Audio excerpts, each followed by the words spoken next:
There is no land called Nigeria. There is no language called Nigeria. There are no people called Nigerians. We are only deceiving ourselves. We are not Nigerians. Okay, where is Nigeria where is the land called Nigeria? What is the Nigerian language? We are nations that had been forced together to live in one pathetic country. So anybody who goes there today to say pray for Nigeria, that person is just deceiving himself, because the people who want to be that Nigeria had not sat down to agree if they want to be. Is Nigeria an orílẹ̀-èdè? Let us start with the understanding of the word èdè. The main word there is the word dè, and it means to bind. It is from that word we got the word ìdè, which means bondage. A Yoruba saying goes èdè la fi ń dè èrò, and that gives us an insight into how the Yorubas see language. Before words are spoken, they first have to come to our minds as thoughts. It is language that we use to bind those thoughts into something that can be spoken. Èdè la fi ń dè èrò, ohun tó ń dè nǹkan là ń pè ní èdè. And what are we binding? We are binding our thoughts into spoken words. But more than that, èdè is what binds a people together. When a group of people speak the same language, they share a very different kind of bond. To speak the same language already means we think alike, because the pattern of the thinking of a people is always embedded in their language. So ohun tó dè wá papọ̀, òun ni èdè wa. And that is why the Yoruba word for nation is orílẹ̀-èdè, orí ilẹ̀ tí a ti ń sọ èdè kan náà. A geographical expression within which a mutually intelligible language is spoken. And that is why the word tongue can be used in place of nation, because what makes a nation is the fact that they speak the same language. And this sameness of language is always responsible for the greatness of any nation. England understands this fact, and that is why they have pushed the English language to where it is today. Russia understands this, and that is why they seize every opportunity to speak their language. The Chinese understand this importance of language, and that is why their own language is the language of all their technological products. Ashalewa also understands this fact, and that's why they have devoted their lives to promoting the culture and language of the Yoruba people. There is no telling the greatness that the people will experience if only they decide to speak their language aggressively. That saying goes, èdè la fi ń dè èrò. Ẹni bá ń sọ èdè elédè, èrò elérò ni ó máa rò.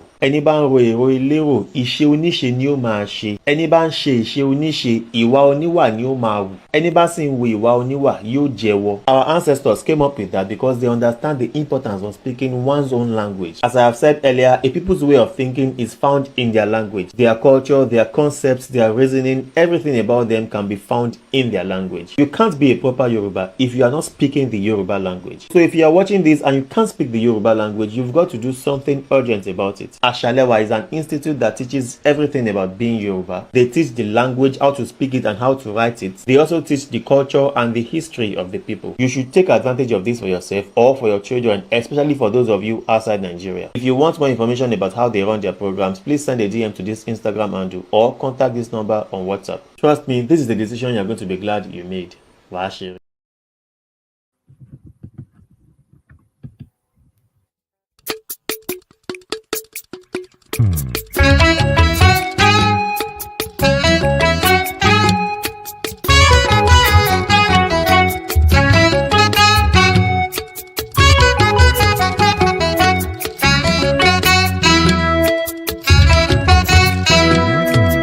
Àṣà wa dára, àṣà wa rẹwà, ẹ jẹ́ ká káwọn ọmọ wa láṣà wa.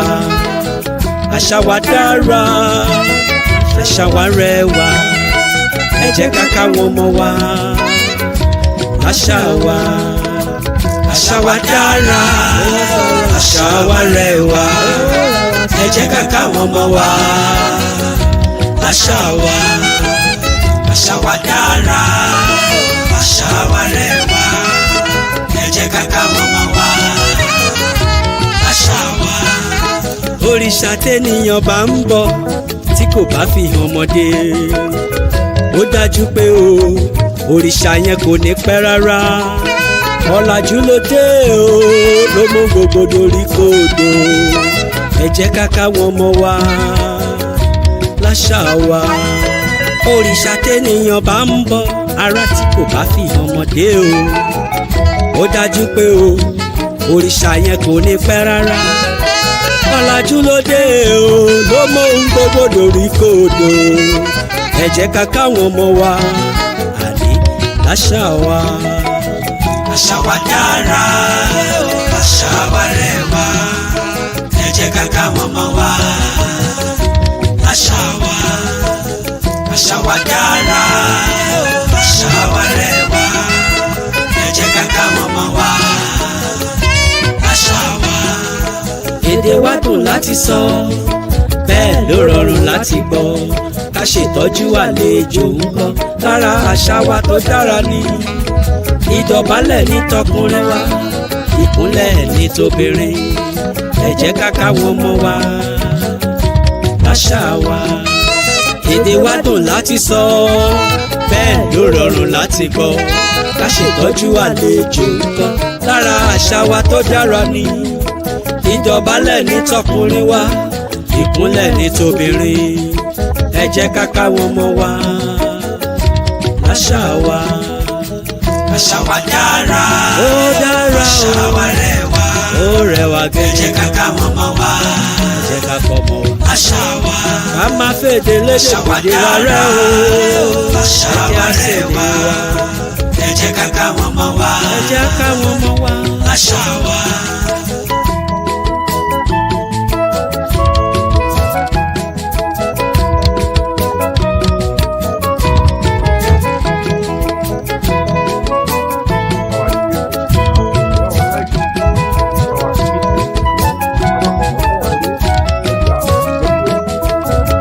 Àti bùbá ní tiwa kẹ̀mbẹ́ àti ṣòkòtò káwé gèlè kó dúró lórí kágẹ́fìlà kó rí ẹni wú dàṣíkì ń bẹ nínú aṣọ wa àrán àtòfì ò bẹ́yìn o ẹ jẹ́ ká káwọn ọmọ wa.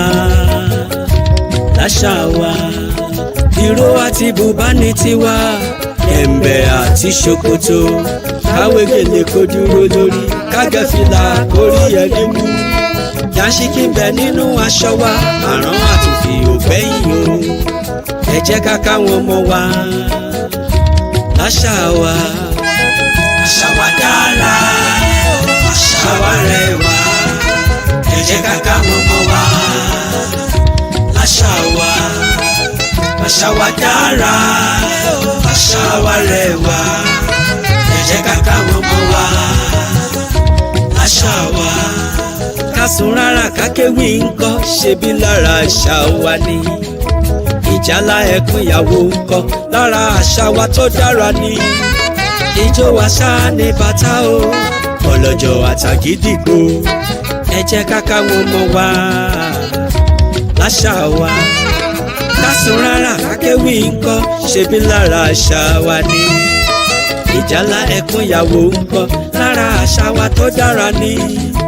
Ijó wa ṣáá ní bàtà o ọlọ́jọ́ àtàgídìgbò ẹ jẹ́ ká káwọn ọmọ wa. Àṣà wa. Torí àṣà wa dára ó dùn àṣà wa rẹwà ó jọ wá lójú ẹ jẹ́ ká káwọn ọmọ wa. Àṣà wa. Àṣà wa dára àṣà wa rẹwà ẹ jẹ́ ká káwọn ọmọ wa. Àṣà wa. Àṣà wa dára àṣà wa rẹwà ẹ jẹ́ ká káwọn ọmọ wa. Àṣà wa. Àṣà wa dára àṣà wa rẹwà ẹ jẹ́ ká káwọn ọmọ wa. Àṣà wa. Àṣà wa dára àwọn àṣà wa rẹwà ẹ jẹ́ ká kọ́ gbogbo àwọn ọmọ wa ní àṣà wa.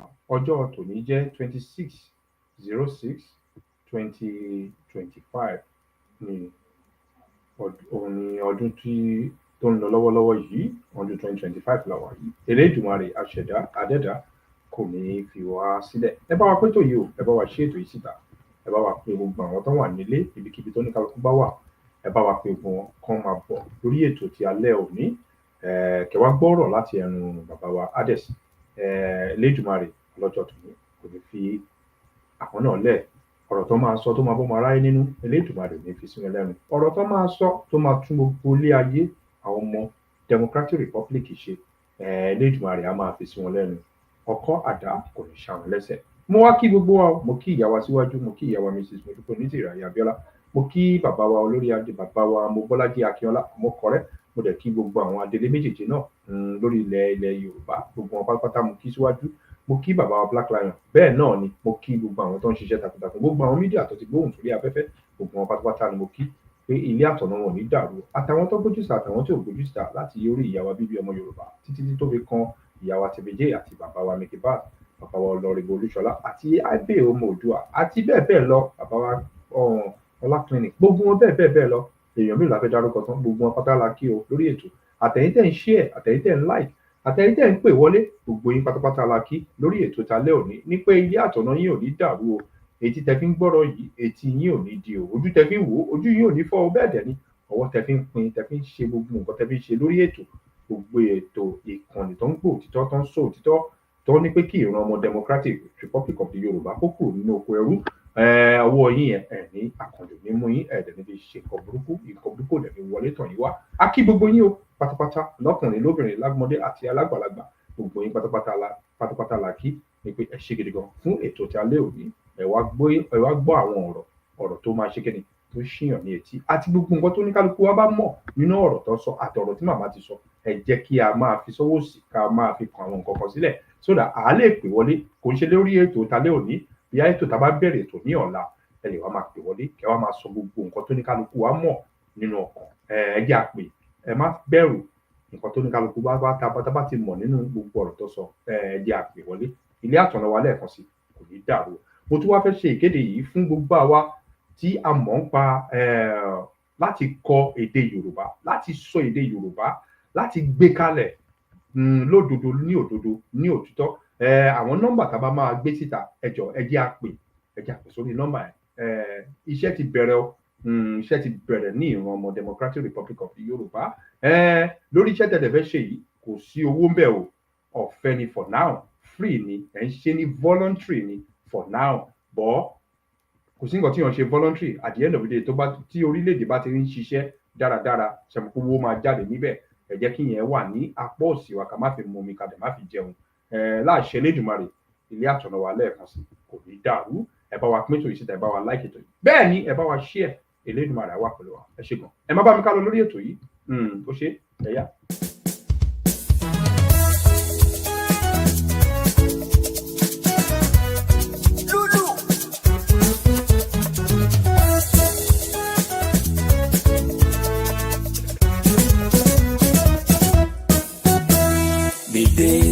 Tán ìmọ̀lẹ̀ rẹ̀ ọmọ Yorùbá, àkókò rẹ̀ dé dìde. Tán ìmọ̀lẹ̀ rẹ̀ ọmọ Yorùbá, àkókò rẹ̀ dé dìde. Tán ìmọ̀lẹ̀ rẹ̀ ọmọ Yorùbá, àkókò rẹ̀ dé dìde. Tán ìmọ̀lẹ̀ rẹ̀ ọmọ Yorùbá, àkókò rẹ̀ dé.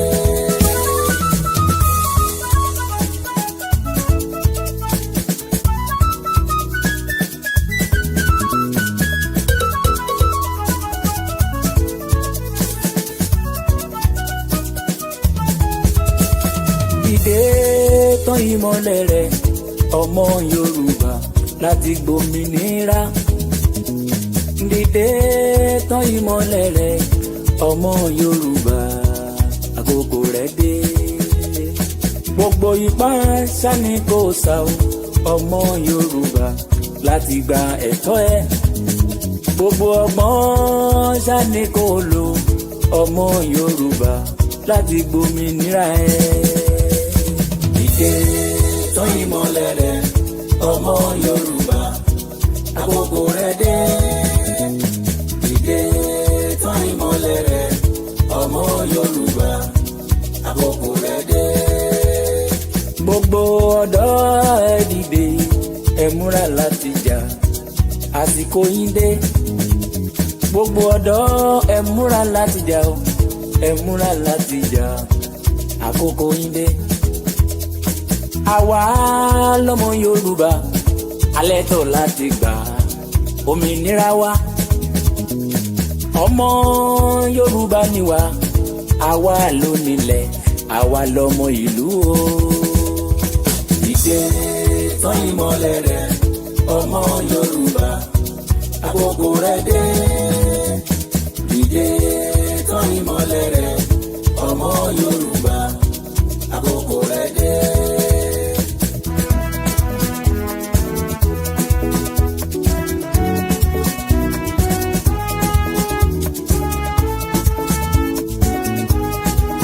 wa Tóyìn ìyá bàbá wa àti bẹ́ẹ̀ náà ni mo fi ìyá wa dé wọn dé bẹ́ẹ̀. ọdúpẹ́ onítìrísà lọ́lọ́run ló aya Abíọ́lá akínkanjú obìnrin mọ́rẹ̀mí àsìkò yìí ni gbogbo ayé ẹ̀ mọ̀ pàtí gbòmìnira wa wọ́n bu títí síbẹ̀síbẹ̀ o ó tẹ̀ pamọ́ o ó bá wa gbòmìnira wa November 2022 o lọ́mọ Yorùbá láti dorílẹ̀-èdè o.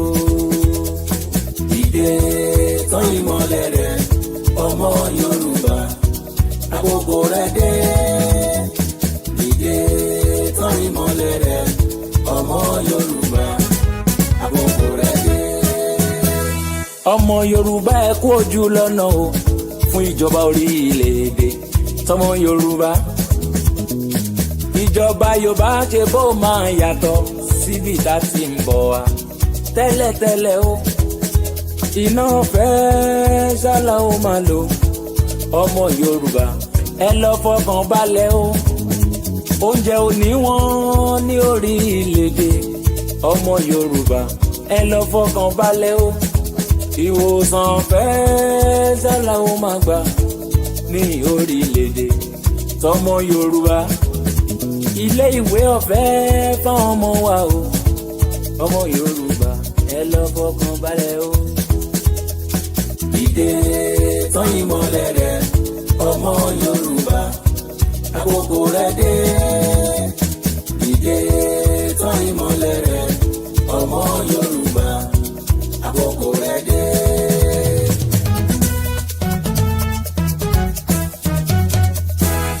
Mo dúpẹ́ onítìrí aya Abíọ́lá mo dúpẹ́ onítìrí o ṣé o.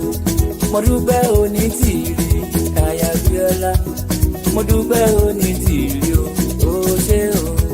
Gbogbo ọmọ Yorùbá ló sọ wípé o ṣé o.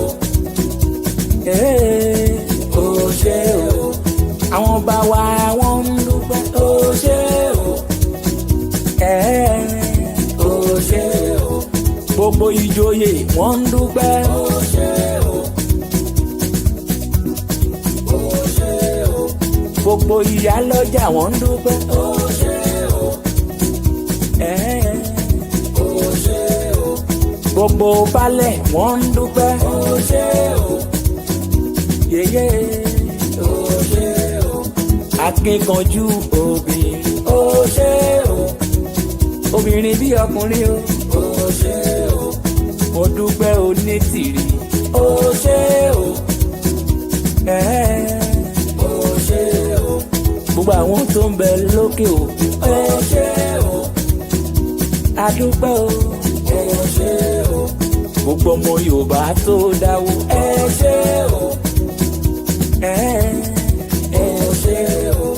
Àtọmọdé àtàgbàlagbà ṣé o. Gbogbo ìlú o ṣé o. Olódùmarè àtúndúpẹ́ ṣé o. Bàbá mi lókè ṣé o. Alágbádá ńlá ṣé o. Ẹ̀yin alálẹ̀ ṣé o. Olódùmarè ṣé o. Àwa ń dúpẹ́ o ṣé o. Mo dúpẹ́ onítìrí ṣé o. Ṣé o. Ẹ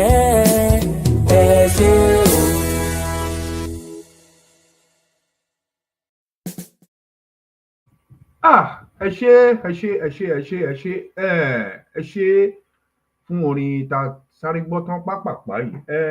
A ti fẹ́ kán sórí omi orí omi agbe àbí tàbí àgbà náà sọ Yorùbá yìí a ti fẹ́ kán sórí omi agbe. Agbami òtò. A ti fẹ́ kán sí báyìí kí bàbá Adex lè sọ àwọn gbogbo àwọn nǹkan tó fẹ́ sọ fún wa ní alẹ́ òní. Ẹ̀yin tẹ́ wà nínú ilé ẹ bá wa pín tó ìsìta ẹ bá wa pín kiri sí orí gbogbo orí ètò tẹ́ bá lè pín sí ẹ bá wa pín sórí WhatsApp ẹ pín sórí YouTube ní ẹ bá wa pín kiri ẹ jẹ́ kó kan ọmọdé ẹ jẹ́ kó kan àgbàlagbà ẹ jẹ́ kó kan ará ilé àtàrà oko àwọn tó ń wa mọ́tò àbáwọn tó wà níbi iṣẹ́ ẹ jẹ́ kó kan gbogbo wọn lára ní wákàtí Elédùmarè àṣẹ̀dá Adẹ́dàá kò ní fi wálẹ̀ etí tá máa fi gbọ́rọ̀ yìí etí wa ò ní di ò lẹ́ẹ̀kan sí, ojú tá a dẹ̀ máa fi wò ojú wò ní fọ́, gbogbo nǹkan tá a máa ṣó yín àbí gbogbo ọ̀rọ̀ tẹ́ bá máa gbọ́ látẹnu wọn ibi ire báyìí ló máa wọlé sí ní ara yín. Ẹ ṣé gidi gan, ẹ jẹ́ kí mi ṣe kí ni, ẹ jẹ́ kí mi mẹ́nu dúró bí kí bàbá Adex lè ṣe kí ni, kán lè kàn sí ojú ètò ní kíákíá báyìí. Ó yá bàbá, ẹ ṣí gbohùngbohùn yín. Ẹ ṣeun gan olóòtú, ẹ ṣeun bàbá Green for God. A kí gbogbo ọmọládé pátápátá, a kí wa pé a kú rere pé a ti wá sí òpin ìrìn àjò ìbáraẹnisọ̀rọ̀ àti ìránṣẹ́ láti ọ̀dọ̀ àwọn olórí wa. A dúpẹ́ fún oríire yìí, a dẹ̀ dúpẹ́ fún akíkanjú wa ní kọ̀ọ̀kan láti rí pé a darapọ̀, a dẹ̀ wà nínú ìmọ̀ àti òye. A kí yín o, ẹ ṣeun gan. Ní wákàtí yìí, a láti bára wa sọ èyí tó jẹ́ pàtàkì ọ̀rọ̀. A ti ń sọ èyí tó jẹ́ pàtàkì náà bọ̀, ṣùgbọ́n ní wákàtí yìí, a wá mú ojú olóhun sójú olóhun báyìí ni o. A fẹ́ mú wa padà lọ sí ọ̀rọ̀ màmá wa Mrs. Mudupeonitirimkoabiola. Ẹ rántí nígbà tí wọ́n sọ̀rọ̀ pé kò sí ohun kankan nílẹ̀ rárá, pé ọmọ aládé a máa bẹ̀rẹ̀ láti ìbẹ̀rẹ̀ ni. Ọ̀pọ̀lọpọ̀ ló máa wo ọ̀rọ̀ yìí ni kò ní lè yé wa dáadáa, ṣùgbọ́n a láti mú àlàyé wá fún wa kó lè yé wa. Ìgbékalẹ̀ tá ti ń fi ẹnu bà láti bí ọjọ́ kan sẹ́yìn báyìí lórí pé wọ́n fẹ́ fi tọwọ́ tagbára total control, total dominance láti rí pé àwọn láwọ̀ dúdú ò gbéra, pàápàá jùlọ àwọn ọmọ IYP. Ṣùgbọ́n a dúpẹ́ lọ́wọ́ Ọlọ́run pé wákàtí ojú wa ti là, ọ̀nà dẹ̀ ti ṣí, Elédùmarè ti ṣàánú wa. A fi ń yéra wa pé ìgbékalẹ̀ tó ń gbé kalẹ̀ yìí, gbogbo ọ̀nà pátápátá ni wọ́n ti fi kọ́kọ́rọ́ sí tí wọ́n ti tì pa. Pàápàá jùlọ lórí ọ̀wọ́ owó. So tá a bá ní kò sóhun kankan ńlẹ̀, a jẹ́ kó yé wa pé ìgbékalẹ̀ tó ń gbé kalẹ̀ fún ara ẹ̀ orí irọ́ ni. So kí ló fẹ́ bá nídìí ẹ̀, torí ìgbékalẹ̀ yẹn láti máa kó nǹkan ìní àwọn ọmọ aládé ni. Láti máa jẹ gàba, pàápàá jùlọ ká tún máa sanwó nǹkan wa fún wọn. Káwọn dẹ̀ máa rà lówó ṣẹ́pẹ́rẹ́, owó tí ò nítumọ̀. Tí ìyẹn bá ti yé wa, so kẹ́ wá wò ó ní pé màmá ní àní yáwó, a dẹ̀ ní jẹ gbèsè. Ọ̀pọ̀lọpọ̀ lá ní wọn ò ṣe yáwó, wọn ò ṣe lọ sórí mídíà gbangba. Àwọn CNN ló yẹ kó máa gbé, BBC ló yẹ kó gbé. Ẹ rí pé kò yé wọn dáadáa ni. Nígbà tí wọ́n bá ní gbogbo ìgbìmọ̀ pátápátá, bóyá lórí entertainment ni o, lórí news ni o, lórí gbogbo ẹ̀, àwọn làwọn ní gbogbo institution yẹn, gbogbo irinṣẹ́ wọn làwọn ṣe sí débi èdè tẹ́ ń sọ àti lórí ẹ̀kọ́ economics tẹ́ fi ń ṣe ètò ìlú, àwọn làwọn ní. So kò sí bó ṣe máa yé, ó ní bó yẹ kó yíwọ́ lọ sí Asia, wàá tún yí padà wá sí ibi tó ti owó máa yí padà 360 ló tún máa ṣe, wàá padà síbi tó ti bẹ̀rẹ̀ ni. So tá a bá lè fi ọpọlọ fi gbé yẹn kó lè yé wa, fáwọn tó bá ní làákàyè ni o, torí àwọn kan àwọn ò fẹ́ rò ó, wọ́n kàn máa ń like illusion ni, but wọn ò fẹ́ understand gbogbo ọ̀nà tó fi múra wọn. Wàá dúpẹ́ lọ́wọ́ Olódùmarè, a dúpẹ́ fún àwọn ọmọládé fún ìgbọ́ràn. Màmá ní àní yáwó, ká wá wò ìdí tá a fi ní yáwó yìí, tó yẹ pé ohun tó wà ní blueprint yìí, ó ṣe ààbò, ó dẹ̀ máa ṣe ìlànà, ó máa lajú ọmọládé, so ohun tó yẹ pé àwọn àgbáyé gan wọ́n ní wọn ò rírú ẹ̀ gan rí. Torí nígbà tí gbogbo wa bá jókòó, bó o tẹ̀jọ́ ọmọ orílẹ̀-èdè Democratic Republic of Yorùbá tó bá ń gbọ́ Yorùbá, tó bá jẹ́ pé gbogbo financial pátápátá ni wọ́n ti gbé wọlé, náà ti ń control, ó gbọ́dọ̀ máa yáwó ni, gbèsè kúra ni. System ẹ̀dẹ̀ ni gbogbo àwọn aláwọ̀ dúdú ń lò pátápátá, wọ́n yáwó ni. Gbogbo wọn dẹ̀ mọ̀ láàrin ara wọn pé owó táwọn yá yìí, àwọn ò lè san padà. So ìyẹn túmọ̀ sí wípé ọ̀rọ̀ tí màmá sọ fún wa nípa financial pé a ní jẹ gbèsè, a máa ra ohun tí ọwọ́ wa ká ni, a dẹ̀ máa lo ohun tí a lè fowó ara wa ṣe lórílẹ̀-èdè wa. Tó bá wá kù ṣẹ́kù o, bóyá ni o, ọ̀rọ̀ á wà lórí ẹ̀. Ṣùgbọ́n àwa la máa ṣe ohun tá a máa lò lórílẹ̀-èdè wa fún ara wa. Ohun tí a máa ṣe, ohun tí a máa jẹ, orílẹ̀-èdè wa ló ti máa wá. Àwọn ọ̀rọ̀ yìí nítumọ̀, ó dẹ̀ wúwo nípa orílẹ̀-èdè àgbáyé àbí nípa orílẹ̀-èdè tó bá dá dúró fún ara ẹ̀.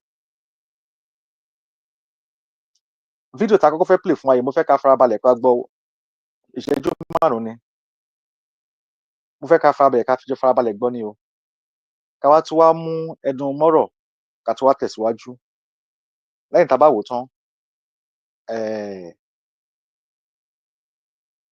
òye ìmọ̀ á tún wọlé sí ọkàn wa níkọ̀ọ̀kan so àjọ máa fi ọkàn máa gbé àbí kò yé wa àlàyé tí mo ṣe síwájú kó lè mú wa lead wa síwájú láti understand nǹkan tẹ́ fẹ́ wò so tẹ́ bá ń farabalẹ̀ tẹ́ bá ń gbọ́ àwa tún àlàyé ẹ̀ sọ lédè Yorùbá ẹ máa bá wa ká lọ à ń bọ̀ àti ìlọ bóyá bàbá.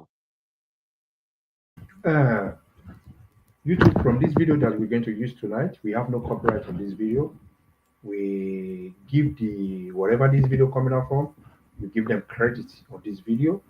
We just want to use the video just to educate ourselves and educate all our people. That is this video about. We have no copyright on this video. Credit from the resource. We give them credit. Any video that we're going to use tonight, all credits. We give all the video credit. Oh yeah, over your back. I got your video.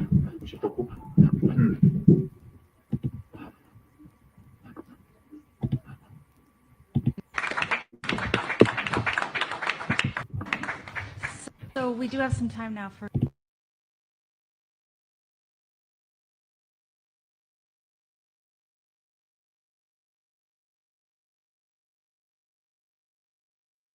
ó ti dákẹ́ o bàbá. Mèmí náà rí kó dákẹ́ ẹ kọ̀ lè fún mi ní 2 minutes ẹ fún mi ní ìṣẹ́jú méjì 2 minutes. ok a kí ọmọ aládé lẹ́ẹ̀kan sí bá a ṣe ń fún bàbá wa ní ìṣẹ́jú méjì láti fi kan kọ̀ọ̀kan lábẹ́lẹ̀ ẹ jẹ́ ká máa bọ̀rọ̀ wa lọ ọ̀rọ̀ lórí ìdádúró èèyàn ìdádúró orílẹ̀-èdè tó bá dá dúró òun láti ní àṣẹ lórí gbogbo ohun ní ẹ pàápàá jùlọ lórí owó níná ẹ àbí ohun tó wà ní agbègbè ẹ tó wà ní sovereign ẹ bàbá ṣe máa mute lọ́dọ̀ yín. so òun láti lè ní control lórí gbogbo ohun ìní tó wà ní sàkání ẹ pátápátá lágbègbè ẹ sovereignty ẹ ni débi pé wàá tún ní àṣẹ lórí owó ẹ ṣùgbọ́n àlàyé inú fídíò yìí máa jẹ́ kó yé wa dáadáa ọ̀nà tí wọ́n fi ń ṣètò pàápàá jùlọ economics gan ẹ máa dẹ̀ ti mẹ́nu bà economics láti àná ọ̀pọ̀lọpọ̀ lánàá àwọn economics bọ̀ tó ti jẹ́ kó yé wa pé gbogbo economics tó kọ́ wọn àti economic structure àti tó kọ́ wọn nínú ìwé àti táwọn fi ń gboyè àwọn làwọn ní gbogbo ẹ̀ so nínú fídíò yẹn tí wàá tún rí àlàyé tó tún lọ síwájú dáadáa ọ̀nà tó tún fi ń ṣe ń lò ó fáwọn academics wọn àwọn philosophy wọn àwọn scientists wọn àwọn professor wọn àwọn ló máa ń gbé ìgbìmọ̀ ńláńlá ńlẹ̀ tó yẹ pé wọ́n máa ń níṣẹ́ pẹ̀lú àwọn adarí orílẹ̀-èdè kankan tí yẹn jẹ́ mímọ̀ fáwọn tó mọ̀ ṣùgbọ́n láti jẹ́ kí èyí jẹ́ mímọ̀ fún wa pé tá a bá sọ̀rọ̀ nípa ètò orílẹ̀-èdè pàápàá jùlọ nípa ìṣòwò ẹ̀ àbí òwò ẹ̀ òun láti ṣe pẹ̀lú àgbáyé ṣùgbọ́n òun láti mọ ohun tó ń ṣe kó má di pé owó páńpẹ́ torí wọ́n á máa tiẹ̀ síwájú ni kó má bàa ṣàkóò lórí ìkónilẹ́rú tí wọ́n ti gbé kalẹ̀. so tí màmá wa bá sọ fún wa wípé ọ̀nà àtiyáwó yẹn kò ń ṣọ̀rọ̀ rárá fún àwọn ọmọ aládé rárá kò ń ṣèbẹ̀rẹ̀ ọ̀rọ̀ fún wọn kò dẹ̀ ń ṣòun ní solution sí wàhálà wa èyí nítumọ̀ gan torí pé kí ni ó tún ní ọwọ́ òfin lọ́wọ́ to make legitimate sense because ẹ̀tọ́ wa ni àsọmọ nílò láti lè control nínú owó wa.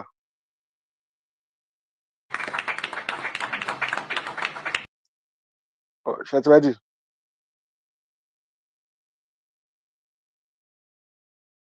Bóyá bàbá mo ti ready ẹ má bínú. Play on. Okay.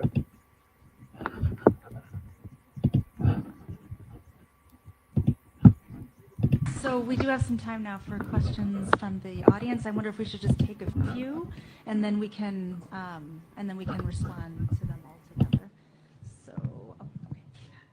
Thank you. I have a question. What's the difference between the U.S. debt and the debt that African nations own. Because the U.S. debt doesn't keep the U.S. from being one of the leading powers of the world, but then African nations can't make it because of that debt that is strangling them. Okay. The first question is a very important question. What makes African and third world debt different from the American debt? Number one, America is never going to pay its debts. It doesn't have to. Its debts are in its own currency. We can simply print it. The African debt is not in its currency. The African debt is in US dollars. Africa has to earn the US dollars, and the only way it can earn the US dollars is not to be assassinated for growing its own food and becoming independent and doing something that the United States does not like. The principle underlying the foundation of the World Bank, the International Bank for IBRD, research, the World Bank, is that no country should grow its own food. Africa and the third world should only grow export crops. To export, in order to have an oversupply of cocoa and other tropical raw materials, to keep down the price, they must buy their grain from the United States or Europe, so that if they do something that we don't like, we can do what America tried to do to China in the 60s. We can sanction them. We can say, we're going to starve you. We're going to not export any grain to you. So owing their foreign debt in dollars means that they have to somehow sell something that the United States wants, not what they want. I think the most evil organizations in the world today are the World Bank and the International Monetary Fund. And my book, Super Imperialism, that I wrote in 1972, is all about that. The largest purchasers of the book were the Defense Department and the CIA. I was immediately, the organization I worked for was given a $75,000, $85,000 Defense Department contract for me to come to explain to them how American imperialism worked, and they used it as a how to do it book. They thought it was just spontaneous, and I had written the book thinking that socialists in third world countries would do something about it, and indeed it was translated into Spanish and other languages. But it was really the Defense Department that applied most of this, and I was amazed when I was invited to the White House to explain how imperialism worked. And my boss said, we've run rings around the British imperialists. This is how to do it. You make them owe the debts in your currency, not their own. You control their central bank and make them financially dependent on you, and then you've got a stranglehold for them. So certainly the third world countries should cancel the debts under the odious debt principle. I haven't been able to convince any of them to do it because they said if we do that, the CIA will kill us. So how do you break that cycle? That's a problem I've not been able to solve. The other thing, when you were responding to the first question, there's also something we're suffering from in Africa, the devaluation of currency as another way of... Devaluation of? The currency. Oh, currency, yes. As a way of keeping us dependent continuously. That's a good point. When a country devalues a currency, what are they devaluing? Well, you know, there's a world price for grain, a world price for aluminum, a world price for raw materials. The only thing that they can really devalue is the price of their labor. So when Africa or Latin America or Greece is told to, or America is told to devalue the currency, what that means is pay labor less. You have to squeeze out more to pay the top of the economic pyramid, to suck it all up to the top 10% or 1% or 0.1%. So devaluation is basically an anti-labor policy to prevent a domestic market and prosperity from developing. That is why China and Russia are saying, we don't want to be part of the dollar area. We want our own currency, and we'll only borrow in our own debt. Last time I went to China, it was a little annoying because they insisted in paying me in yuan, which all these little red bills that you have to go to a bank to turn in, and yet they said, well, we're following your advice. What do you complain about? So what could I do? It's a good idea, but at least they don't want any part of American sanctions.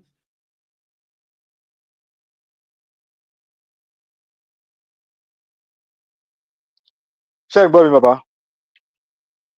ó loud ó clear ẹgbọ́n sókè. Ok, ẹ ṣeun gan. A kí gbogbo mádìlẹ̀ kan sí ẹ ṣeun gbogbo àtàwà lórí ètò. A nígbàgbọ́ pé a jọ gbọ́ ọ̀rọ̀ tí arákùnrin yìí sọ fáwọn àtà gbọ́ lédè Gẹ̀ẹ́sì, ṣùgbọ́n aláǹfààní láti sọ ní èdè tiwa. Ẹ máa bá a ká lọ. Ọ̀rọ̀ tí arákùnrin yìí sọ ó pẹ̀lú àwọn ọ̀rọ̀ tá a ti ń sọ bọ̀ náà, àbí kò yé wa? Ọ̀rọ̀ lórí yíyá owó tá a mẹ́nubà lálákọ̀ọ́kọ́. Àwọn elétò tó ṣètò fárákùnrin wọ́n béèrè àwọn ìbéèrè kan lọ́wọ́ ìbéèrè méjì ni, ṣùgbọ́n àlàyé ẹ̀ ló ṣe lọ́nà méjì. Àkọ́kọ́, wọ́n ní kí ló fà á tó yẹ pé tí Amẹ́ríkà bá jẹ gbèsè, àwọn ìlú Amẹ́ríkà bá jẹ gbèsè, àwọn lè gbèsè wọn ó ní bọ́n ṣe ń ṣe, ṣùgbọ́n tí Áfíríkà bá jẹ gbèsè wọn ayérayé ni gbèsè tí wọ́n máa ń jẹ, pé kí ló ṣẹlẹ̀ tí gbèsè wọn máa fi ń lọ bẹ́ẹ̀ tí wọn kì í lè san gbèsè wọn tán. Arákùnrin bá microphone sẹ́nu ló ní ṣé ẹ rí ìdí tó wà ń bẹ̀ ni wípé láwọn òkè ọya lọ́hùn-ún tó jẹ́ Amẹ́ríkà táwọn bá jẹ gbèsè, àwọn jẹ gbèsè nínú lórí owó tí wọn náà fi jẹ gbèsè, torí ṣe mọ̀ pé àwọn ló ní dọ́là, so tán bá jẹ gbèsè orí owó wọn ni. Ṣùgbọ́n ṣe láwọn tó wà lókè Áfíríkà tó wà lábẹ́ Áfíríkà yẹn, táwọn bá jẹ gbèsè àwọn máa ń jẹ gbèsè nínú owó òkè òkun ni, dọ́là náà máa ń jẹ gbèsè sórí, wọn ń jẹ gbèsè sórí owó tiwọn. Ṣé ẹ wá ṣàlàyé fún mi báwo ló ṣe máa jẹ gbèsè lórí owó olówó tó jẹ gbèsè lórí owó tiẹ̀? Ó ní torí pé táwọn Amẹ́ríkà bá jẹ gbèsè lórí owó tiwọn, àwọn ló ń print ẹ̀, wọ́n á lè print owó wọn, àwọn ò ní láti san, torí àwọn ló ní gbogbo economics àti financial, ṣó ti yé wa ń sìn. Ṣé wá rí àwọn tó wà láwọ̀ dúdú yẹn, torí pé gbèsè tán jẹ kò ń ṣe ní owó tiwọn, wọn ò lè dédé print ẹ̀, so wọn ò lè print dọ́là, wọn láti earn, wọn á ṣiṣẹ́ fún, wọn láti san owó yẹn padà. Ẹ wá bi wá pé kí lówó tán fi ń san padà. So lárákùnrin wá ṣàlàyé fún àwọn tó béèrè béèrè pé ìdí nìyẹn o tí ò lè gbérí, torí ó ń jẹ gbèsè nínú owó olówó. Ẹni tó bá ti ń ṣe oníṣe, ìwà oníwà ló máa wù, á máa di atọrọ ní amájìrí lá máa ṣe káàkiri 2.2 amájìrí in a fashionable manner ni.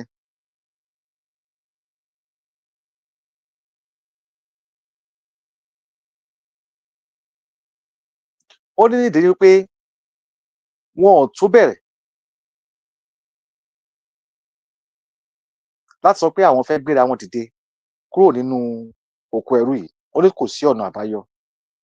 Ó ní pàápàá jùlọ àwọn kankan wà tó gbọdọ̀ ṣe fáwọn tó bá ń rí tó wà ń pòkò tó ń ṣe pọ́lí tó ń ṣe ajẹ̀lú, wọn ní àwọn ṣòṣèlú, àwọn tó ń jẹ̀lú iṣẹ́ wọn ò gbọdọ̀ fọwọ́ kan ohun ìgbìn, ìyẹn oúnjẹ. Ẹnìkankan ò gbọdọ̀ sọ pé òun fẹ́ make sure pé kébi má pa wọ́n. Ṣé ẹ rí pé à ń sọ̀rọ̀ nípa impoverished, kán gbéyàn sínú ìdè kó poverty kó má ní kankan, kó má láyé wá. Ṣé ẹ rí pé àwọn rí bí irinṣẹ́ gidi ni, but kò yé àwọn èèyàn kan, àwọn rò bẹ́ẹ̀ péyàn ló ń ṣe wọ́n tó ń poor, tó lọ ń gbàdúrà, tó rò bí àwọn government, tó rò bí politician kan ló máa ṣe, eléyìí ló máa ṣe, eléyìí ló máa ṣe. Ṣé ẹ rí bọ́n ṣe illusion tó ń distract wọn lọ. Ó ń jẹ́ kó yé wọn pé wọn ò lè ever gbé oúnjẹ wọn, torí ẹni tó bá control oúnjẹ ó ti control ilé ayé ẹ̀, ṣùgbọ́n oúnjẹ tó fẹ́ jẹ síkùn ni. Ẹ wá imagine kò ṣe èèyàn kan, millions of people ni wọn.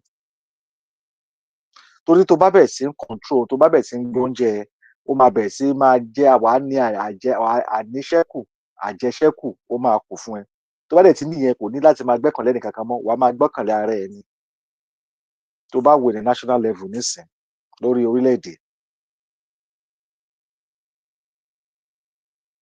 So èyí díẹ̀ yìí ò gbọdọ̀ ṣe ohun tí àwọn ìlú yìí ò gbọdọ̀ ṣe ohun tí wọ́n fẹ́. Tó bá ṣe ó máa rí ọ̀ràn sí ni o.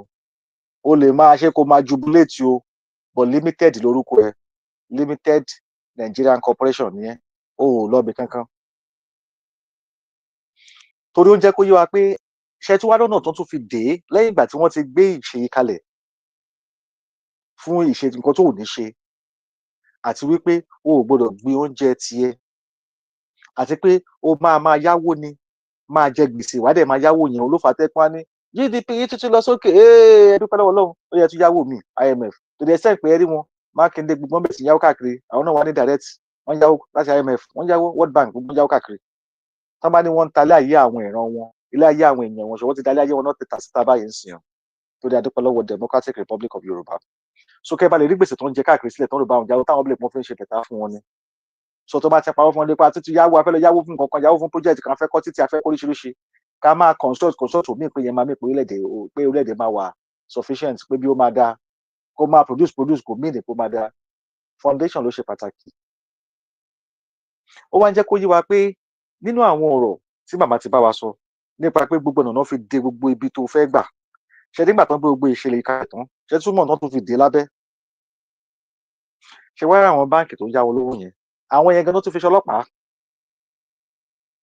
torí ìgbékalẹ̀ báǹkì yẹn gangan fún rẹ̀ ìyẹn World Bank àti International Bank tó dìgbà tó ń ṣe wọn ò pè wọ́n sí o after party náà pè wọ́n sí after party náà dé ní wọ́n á gbẹ́sọ sí wọn lọ́rùn wọ́n gbé title sí wọn lọ́rùn wọ́n gbé gbogbo ẹ̀ sí wọn lọ́rùn bóyá ẹ wá máa perform kí wọ́n máa inherit ogún kólónì so ń jẹ́ kó yé wọn pé principal foundation kankan tó fi gbé ìgbìmọ̀ tó fi ìgbékalẹ̀ ìgbìmọ̀ tó ń gbé kalẹ̀ fún ètò ìyanilówó yẹn àwọn ilé ìyanilówó àwọn báǹkì yẹn tó ń pè ní IBRD ó jẹ́ kó yé wọn pé ìgbàkẹ́lẹ̀ wọn rí ìkan nínú ìgbékalẹ̀ tó ṣe pàtàkì pé kò sí ìlú kankan tó gbọ́dọ̀ gbé oúnjẹ tiẹ̀ ní orílẹ̀-èdè Áfíríkà àti àwọn tó máa pè ní third world country kò sí kankan náà tó gbọ́dọ̀ lè gbé oúnjẹ tiẹ̀ ṣùgbọ́n oúnjẹ tó bá máa gbìn àwọn oúnjẹ tó bá máa kó lọ síta tá máa export so wọ́n á máa gbìn ṣùgbọ́n ìta náà máa kó lọ àwọn gan ò lè jẹ fún ara wọn ṣe ti rí democracy tí èmi ló kàn gbé wá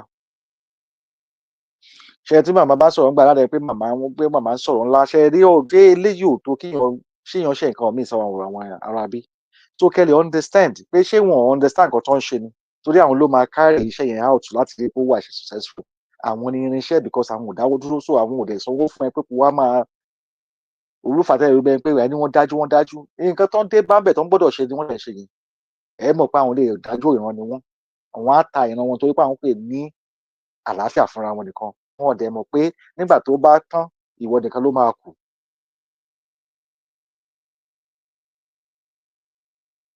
àwọn ṣe lè pé káwọn lè ní over supply fáwọn kí wọ́n máa ní kò yá àwọn èèyàn tó máa ní kí ló wà ń bẹ̀ over supply wọ́n ebi máa pa ẹ́ kú ìjẹ́ kó máa jẹ òun kó síta àwọn tó dẹ̀ bẹ́ẹ̀ kó síta làwọn tí wọ́n yàn síbẹ̀ every 4 years àwọn ló bẹ́ẹ̀ kó síta dáadáa so ìwádìí wọn bá máa ń sọ pé báǹkì tán ní afẹ́lẹ́ yáwó yẹn tó wọ́n sọ pé the more tó ń yáwó yẹn the more ló tú pé ìka burúkú náà ṣe yẹn so protocol wà láti fẹ́ yáwó yẹn ìka ńlá ló máa ṣe ń sìn o bẹ́ẹ̀ pé wọ́n ṣe competition ni tó bá ti mọ̀ pé o ti yáwó yẹn báyìí that means pé o gbọ́dọ̀ mọ̀ pé kò sóúnjẹ ebi á pa ẹ wá ìmájẹ owó tí Tinubu ti yá so òun lè bí fi ń pa tán fi ń pàpò rẹ̀ sí káàkiri fáwọn èèyàn wọ́n pín dọ́mì tán pín gbogbo ẹ̀ tán ṣe wọ́n fi éèdì pé gbogbo ẹ̀ because the more òun kọ̀ débẹ̀ ní foundation pé wọ́n yáwó ẹ̀gbọ́n tó ní pé no money for climate change don't give us money we need money the more tó wó yẹn wọlé yẹn the more làwọn yẹn tó ti yé wa ń sìn lórí ìkó tó yọ ọ̀pọ̀lọpọ̀ yẹn tó lè politics ló wà lẹ́yìn ọ̀rọ̀ nípa orílẹ̀-èdè ni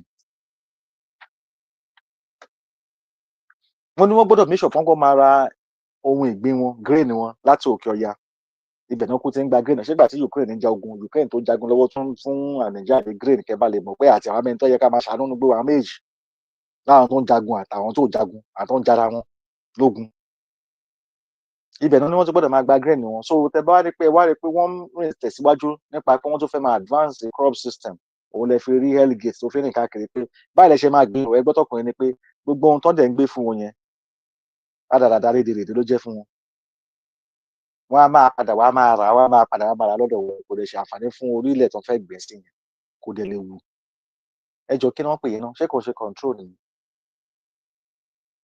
ẹ̀dẹ̀ wá láwọn èèyàn yín náà tẹ̀ tún dìbò fún every 4 years ẹ̀dẹ̀ ń pariwo pé lóun help mi o àwọn pásítọ̀ náà tó sọ fún yín pé ẹ máa gbàdúrà lórí òkè o a máa sọ fún yín pé ẹ bá ṣe restructure ni o restructure lẹ máa ṣe ṣé ta ló ń wí ìfúnlẹ̀ mu ìgbà lọmọ Yorùbá tó jí ó kò sọ́wọ́ ọmọ Yorùbá àwọn tó ti mú ibi tí wọ́n fẹ́ mú choice ni choose your choice so ìwọ tó bá máa tẹ̀lé wọn o gbọ́dọ̀ wà obedient ni orí gbogbo àwọn tó ti rí nù tán pé wọn ò follow nǹkan tó fẹ́ ṣe tó fẹ́ lọ máa sọ pé ó fẹ́ máa ṣe hope àbó fẹ́ lọ máa desire àbó fẹ́ máa ṣe love the people wọ́n ní tiẹ̀ bá ẹ làwọn ìtàn láti bá nílẹ̀ torí o gbọ́dọ̀ máa jẹ gbèsè nínú owó dọ́là rẹ̀ òun ló fà táwọn kan fẹ́ sá lọ sí àwọn ibìkan táwọn fẹ́ sá lọ sí BRICS òun náà fi sọ fún wọn pé ẹ rí ìran wò ẹ fẹ́ sá ẹ ń ṣe appear disappear káàkiri ẹ appear bí i disappear wọ́n rí wọn wọ́n wò wọ́n ẹ dẹ̀ mọ̀ pé àwọn èèyàn kì í ṣeré pẹ̀lú nǹkan wọn tẹ bá kọ́kọ́ wo policy wọn ẹ ti mọ̀ pé wọ́n gbé wá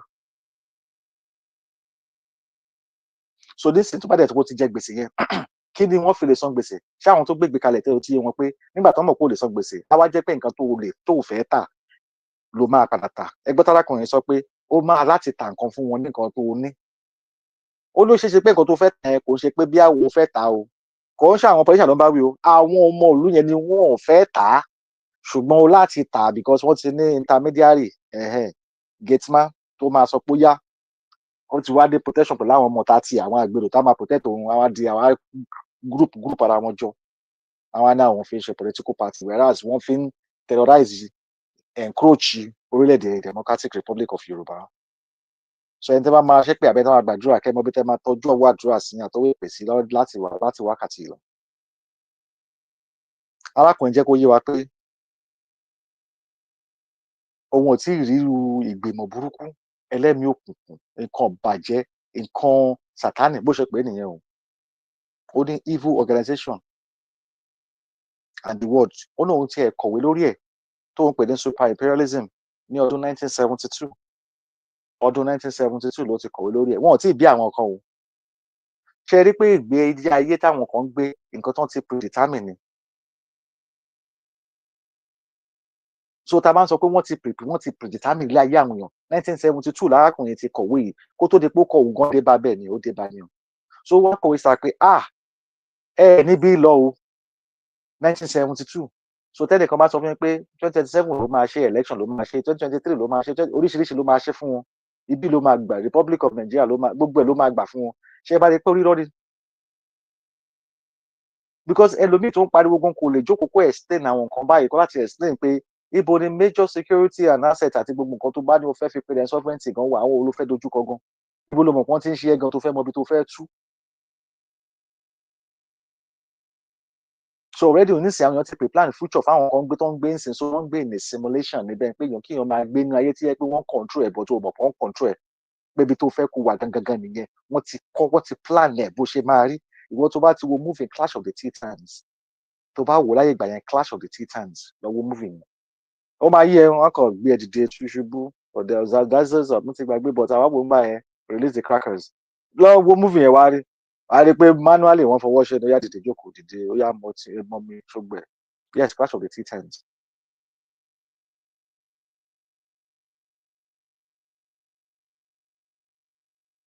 àní irú ìgbésẹ̀ yìí ó máa ní láti mọ̀ pé òun níbi tóun lé nǹkan tóun dẹ̀ fẹ́ mú.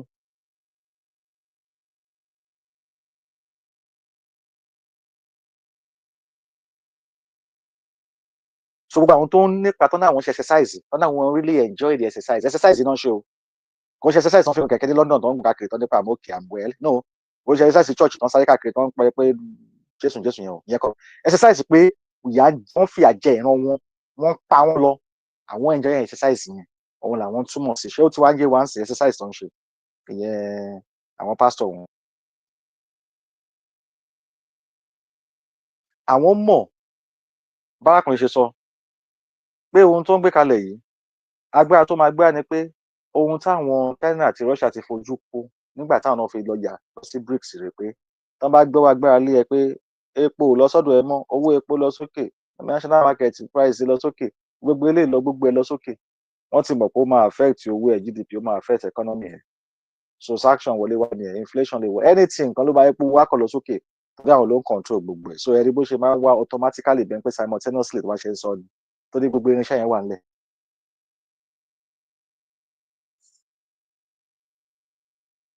So kó ba lè yí wa dáadáa pé ìdí tí a fi lè yá owó kankan kẹ́ bá lè rí pé trap ni ó máa wọ ni táwọn kan rò bí i pé wá ẹwọ́ ẹ̀ ṣe náwó kan rí yín káàkiri kẹ́ lọ sí gbogbo CNN gbogbo BBC kẹ́ máa lọ gbogbo ẹ̀ pápápá. Even gan Russia tó jẹ́ super power gan CNN gan ò gbé nǹkan burúkú náà sọ ń pa ẹ̀ doctors of BBC. So kí lẹ wá expect? So a ní láti máa ṣàlàyé rẹpẹtẹ fún ẹyẹ kó ti yún ní kálukú wa. Ìwọ tó bá sì wá ń di nǹkan tó sì jókòó síbẹ̀ mirror looking sorry o ń wo black screen ní ọ̀pọ̀ tí ìyẹn ni o. Wọ́n tell you a vision ni wọ́n sọ vision fún ẹ tó máa rí.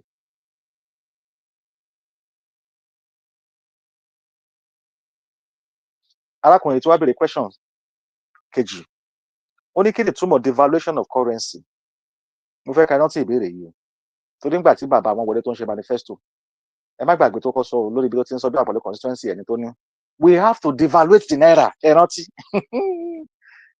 English ti ṣe nǹkan burúkú ǹjẹ́ kọ́ dédé sọ fún ọmọlẹ́dẹ́lẹ́ Yorùbá pé a máa bá owó yìí jẹ́ ṣe mọ̀ kó a sọ pé àbáyé ẹ fẹ́ bàjẹ́ ni bọ́ ò lè sọ lédè Yorùbá because ó máa ti wà too meaningful jù so láti sọ lédè Gẹ̀ẹ́sì pé a máa devaluate bàbá ìwà gbé ìṣòro lẹ̀ ẹ wá rí bí wọ́n ti fi economics báyé àwọn èèyàn jẹ́ wọ́n wá jẹ́ báyìí jẹ́ kó yọ pé iṣẹ́ economics tán fi kó lónìí yẹn òun lè fi ń define devaluation ó wá ìṣòwò à ń sọ the real comprehensive one fún wa tó jẹ́ pé political and law abiding wọn ló sọ tó jẹ́ pé ẹlòmíì gan kò tí ì mọ the real black dictionary law àwọn gan ọmọ òṣùgbọ́n àmọ́ díẹ̀ mẹ́. So kẹ́ bá lè understand bí tá à ń lọ so ànídẹ̀ mọ̀ pé eléyìí ni the wrong economics tó ń kọ́ wọn ní limited Nigeria yẹn tó nípa àwọn tí ó ní PhD. Ó jẹ́ kó yọ pé ohun tí devaluation mean gangan ó mean nípa àwọn òṣìṣẹ́ labour ẹran ti máa Henry Smith tó wá fún labour yẹn wọn ò ṣáà máa rí ibi lọ Henry Smith yẹn náà ṣe mọ̀ pé labour department ó ṣe ń gbà tó náà wá ń gbà yẹn náà tó ní 1955 okay so nísìnyí ẹgẹ tí wàá wo ibi tí devaluation jáde sí ó tún já sí labour department ó tún já sí labour so ní is more of kan sanwó òṣìṣẹ́ kan máa dín owó wọn kù pàápàá jùlọ wọn ò tiẹ̀ wá rówó gbà mọ́ sí gan even gan wọn ò tiẹ̀ rí pension gbà gan mọ́ wọ́n queue fún pension wọn ni so ẹ̀ka bá lè rí bọ́n ṣe gbé income revenue fún àwọn public fáwọn èèyàn orílẹ̀-èdè bẹ̀ níbi tó ń pera wọn Nàìjíríà yẹn kẹ́bẹ̀lẹ̀ wọ́n ṣe ń treat public wọn tó ní àwọn jẹ́ republic kẹ́bà lè rí wọn.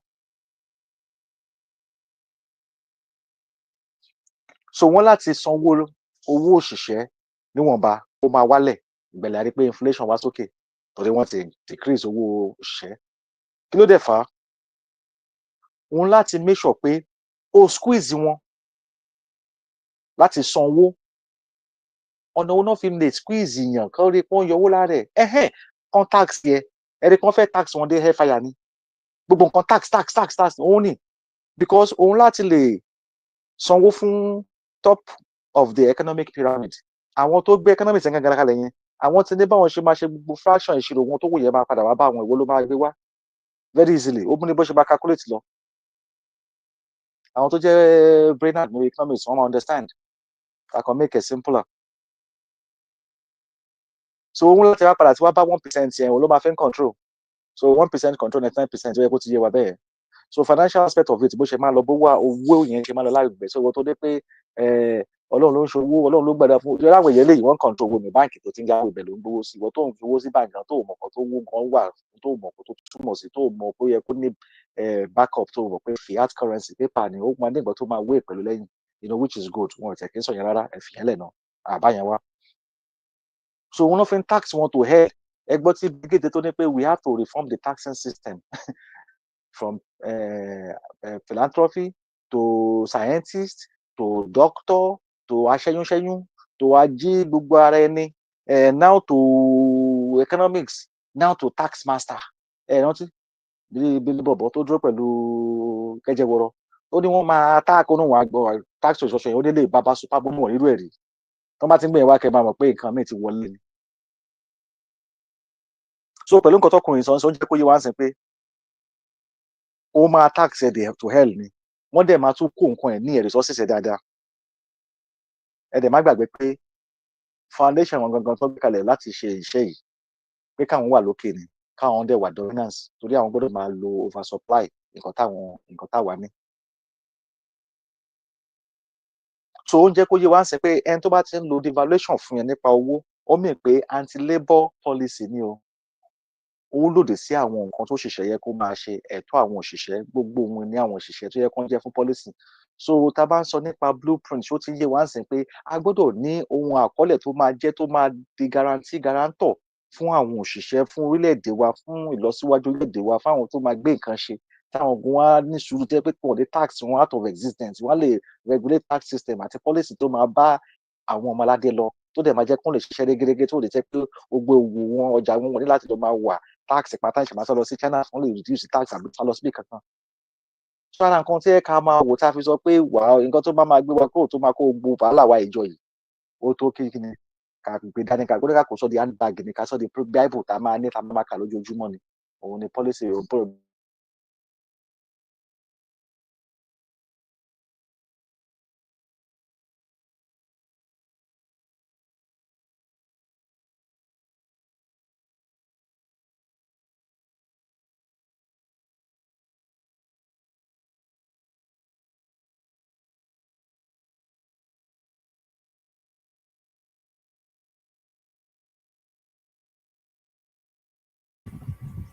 Ẹ má bínú, ẹ bá wa ṣí ètò yìí. Ẹ má bínú. Ẹ má bá wa ṣí ẹ̀. Ẹ má bá wa lẹ́kẹ̀ẹ́ lójú. Ẹ tẹ́ ṣe ń darapọ̀. Ẹ má gbàgbé láti bá wa thumbs up sórí ètò yìí. Ẹ má bá wa fi thumbs up sórí ètò. Ó ṣe kókó. Àwọn Adex kò tí ì parí ọ̀rọ̀, ó sì ń bọ̀. Wọ́n dà pé network láti ọ̀dọ̀ wọn ni. Kò yé wa. Kí n má dá wa dúró, ẹ jẹ́ fi orin sí láàárín, wọ́n máa wọlé padà, tó bá ti wọlé àwọn yọ kúrò. Kí n má lè bírèkì àárín ẹ̀, ẹ jẹ́ àgbélé.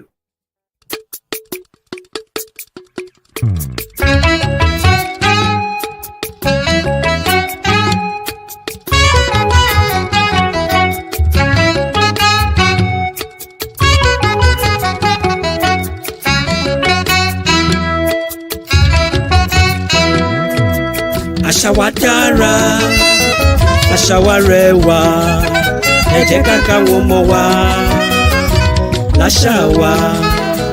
Àṣà wa dára, àṣà wa rẹwà, ẹ jẹ́ ká káwọn ọmọ wa láṣà wa. Àṣà wa dára, àṣà wa rẹwà, ẹ jẹ́ ká káwọn ọmọ wa láṣà wa. Àṣà wa dára, àṣà wa rẹwà, ẹ jẹ́ ká káwọn ọmọ wa láṣà wa. Òrìṣà tẹ́nìyàn bá ń bọ̀ tí kò bá fi hàn ọmọdé, ó dájú pé òrìṣà yẹn kò ní pẹ́ rárá. Ọ̀làjú ló dé ló mú gbogbo dorí kodò, ẹ jẹ́ ká káwọn ọmọ wa láṣà wa. Òrìṣà tẹ́nìyàn bá ń bọ̀ ará tí kò bá fi hàn ọmọdé ó dájú pé òrìṣà yẹn kò ní pẹ́ rárá. Ọ̀làjú ló dé ló mọ ohun gbogbo dorí kodò, ẹ jẹ́ ká káwọn ọmọ wa àní láṣà wa. Àṣà wa dára, àṣà wa rẹwà, ẹ jẹ́ ká káwọn ọmọ wa láṣà wa. Àṣà wa dára, àṣà wa rẹwà, ẹ jẹ́ ká káwọn ọmọ wa láṣà wa. Èdè wa dùn láti sọ, bẹ́ẹ̀ ló rọrùn láti gbọ́. Ká ṣètọ́jú àlejò ńkọ́, lára àṣà wa tó dára ni. Ìdọ̀bálẹ̀ ní tọkùnrin wa, ìkúnlẹ̀ ní tóbìnrin, ẹ jẹ́ ká káwọn ọmọ wa láṣà wa. Èdè wa dùn láti sọ, bẹ́ẹ̀ ló rọrùn láti gbọ́. Ká ṣètọ́jú àlejò ńkọ́, lára àṣà wa tó dára ni. Ìdọ̀bálẹ̀ ní tọkùnrin wa, ìkúnlẹ̀ ní tóbìnrin, ẹ jẹ́ ká káwọn ọmọ wa láṣà wa. Àṣà wa dára, ó dára, àṣà wa rẹwà, ó rẹwà gẹ́gẹ́, ẹ jẹ́ ká káwọn ọmọ wa, ẹ jẹ́ ká kọ́ ọmọ wa àṣà wa. Ká má fèdè lédè kòdè wa rẹ àṣà wa rẹwà, ẹ jẹ́ ká káwọn ọmọ wa, ẹ jẹ́ káwọn ọmọ wa àṣà wa.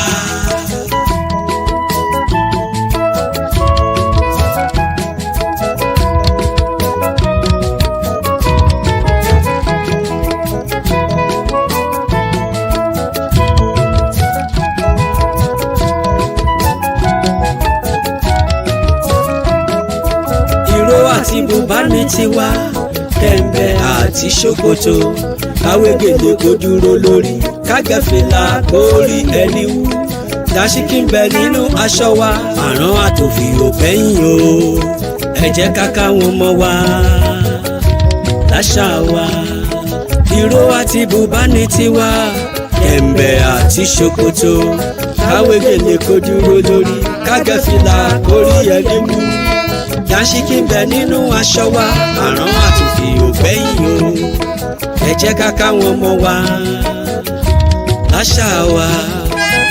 Àṣà wa dára, àṣà wa rẹwà, ẹ jẹ́ ká káwọn ọmọ wa láṣà wa. Àṣà wa dára, àṣà wa. Oya bàbá.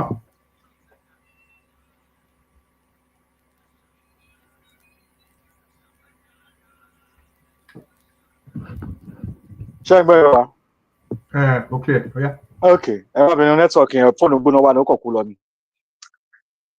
Bá a ṣe ń sọ lọ so ọ̀rọ̀ lórí ọ̀rọ̀ yíyáwó àti ìlọsíwájú àwọn ọmọ aládé ìrètí wa iṣẹ́ kárakára fún ara wa ohun tí a lè gbé ṣe bá a ṣe lè ṣètò láti darí ohun tí wọ́n ní wa láì ṣe pé aráàta kan àbá àwọn àìdíà kan á máa tún máa fi wọlé sí wa lára lọ́jọ́ iwájú eléyìí ṣe ohun pàtàkì ìgbésẹ̀ tó yẹ ká ṣe tó yẹ ká kọjú mọ́ náà ara ìdí tá a fi ní aláti mọ ohun tí a ń láti protect ìwé ìgbélú wa fún nìyẹn blueprint wa divine blueprint aláti mọ ohun tó ṣí fún wa nílẹ̀kùn àti bá a ṣe máa tún lè máa fi ronú lílò fún ọjọ́ ọ̀la fún àwọn ìran wa ká má bàa tún pàdájìrì gbogbo rádaràda tí àwọn àjẹ̀lú agbàlú agbógunwọ̀lú ajẹ̀lúrun kọ́ má tún wá lọ́jọ́ ọ̀la àbí kò yé wa so à ń láti jí nínú gbogbo ohun táwọn kan bá ń sùn lọ́wọ́ yìí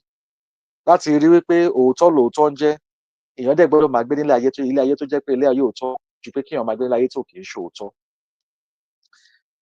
A ti sọ̀rọ̀ nípa indigenous ọ̀pọ̀lọpọ̀ àwọn èèyàn ló ń lò ó ní wákàtí yìí wọ́n dédé bá ní ẹlòmíà ní ẹ indigenous láti jẹ́ láti ilẹ̀ wà but o ò mọ̀ tó mọ̀ ẹ́ o ò dẹ̀ mọ̀ tó túmọ̀ sí ṣùgbọ́n a dúpẹ́ lọ́wọ́ màmá wa òun ló jẹ́ kó mọ ohun tó jẹ́ fún àwọn ọmọ aládé àti ìlílò ẹ̀ láti lè lò ó ohun pàtàkì tó tún jẹ́ nípa àpẹẹrẹ ẹni lórílẹ̀-èdè because inú ẹni wàá ti mọ̀ pé àwọn onílù àwọn ọmọ onílù àwọn ọmọ ìbílẹ̀ ìlú yẹn àwọn yẹn ló ní èdè yẹn so èdè yẹn náà fi ń wò wọ́n bí ìran so tá a bá ti mọ̀ yẹn ń sìn àwa rẹ̀ ń sìn pé ọ̀pọ̀lọpọ̀ àwọn èèyàn ló wá ń lọ̀rọ̀ yìí ṣùgbọ́n a tún wá ń gbọ́ lẹ́nu àwọn àgbáyé láwọn orílẹ̀-èdè kọ̀ọ̀kan tó ti wá mẹ́nu bà á àwa ń jẹ́ kó yé àwọn aládé pé ohunkóhun tá a bá máa rí sí àpẹẹrẹ rèé o àpẹẹrẹ ńlá fẹ́ni tó bá ṣì lajú tó bá dẹ̀ ń ríran dáadáa torí àwọn ọ̀rọ̀ bẹ́ẹ̀ yẹn wọn dédé lò ó torí wọ́n mọ̀ má máa lò ó ni ẹni báwo la ṣe mọ̀ gbogbo ohun tá a ti wádìí tá a ti rí ìṣépò tó ohun tó ń fi pamọ́ kọ́ má bàa mọ̀ torí ẹ̀tọ́ tó wà nídìí ẹ̀ ṣùgbọ́n àsìkò tó lẹ́dùnmáyé ló dé tọ́lọ́run náà ti dé òun ti tanná ẹ̀ mọ́lẹ̀ wá dé sínú òkùnkùn dẹ̀ yíra padà òun ìládé yìí o òun ní spirituality àti kọ́kọ́ wé ní wọn illusion wọn lọ́jọ́ wáyé àwọn tó wà nínú illusion àbí kò yé wa so fídíò tá a fẹ́ play yìí ń sìn àríwá àti gbọ́bọ̀ kó tún lè mú ọ̀rọ̀ wa múlẹ̀ dáadáa nípa ìgbésẹ̀ ibi tá a dé dúró dé lọ́wọ́ yìí àti àwọn àgbáyé tó ti ń sọ̀rọ̀ wa tí wọ́n ti ń dáhùn sọ̀rọ̀ wa torí àwa náà là ń pariwo indigenous àyẹ̀mí ló ń pariwo ẹ̀ torí aṣọ wọn tá a bá máa wò ní ìran pa ìran kankan tá a bá dẹ̀ wò tó tún kúnná ajúra wa lọ kò ń ṣe tẹnu bọ́lọ́run ṣe dá wa ni àdẹ̀mọ́ lóore kò ń ṣe ìgbéraga mo fẹ́ ká farabalẹ̀ ká wá gbọ́ fídíò tó máa tẹ̀léra wọn yìí ká tún fi òye kún òye kó tún yọra pẹ̀lú ọ̀rọ̀ tá a ti ń bá bọ̀ tá a ti ń sọ nípa ìlọsíwájú àti àwọn ìdákọ àti àwọn ìrírí tá a máa rí nípa ọ̀rọ̀ ìṣe orílẹ̀-èdè ẹ máa bá a ká lọ àti lọ ẹ ṣeun wọn ó yá bàbá. Ṣé gidi gan mọ́ ṣé gidi gan bàbá Adex. YouTube, we have no copyright on this video once again. We keep all the video we're going to use tonight a credit. Wherever this video coming out from, we give them credit. Whatever voice we're going to play tonight, we give them credit. And gbogbo ọmọ Yorùbá ẹ jẹ́ àfarabalẹ̀ láti gbọ́ fídíò yìí á ti wò ó tẹ́lẹ̀ o tí bàbá dẹ̀ sì sọ ẹ jẹ́ àtúnjọ wò ó ẹ jẹ́ àtúnjọ tún wò ó ṣe kókó Elédùmarè àṣẹdá adẹ́dá kò ní fi gbogbo wa sílẹ̀ ó yá gbọ́.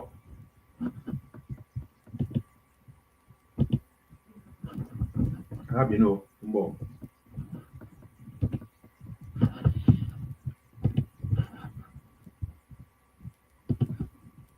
Basically no negotiation that is not relevant for indigenous peoples.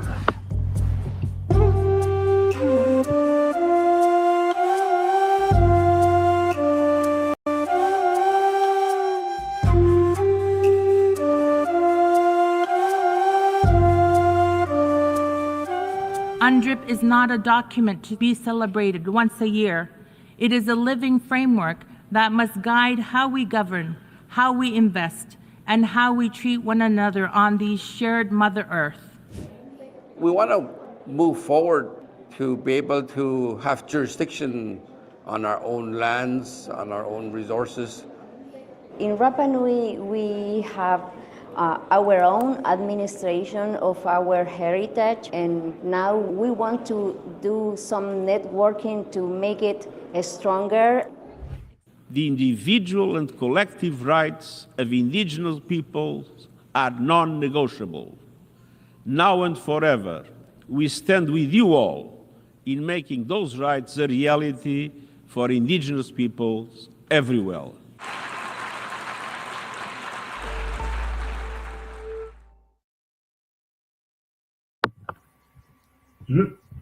Lórí fídíò alákọ̀ọ́kọ́ tẹ̀yẹ́ kọ́ gbọ́ nìyẹn o.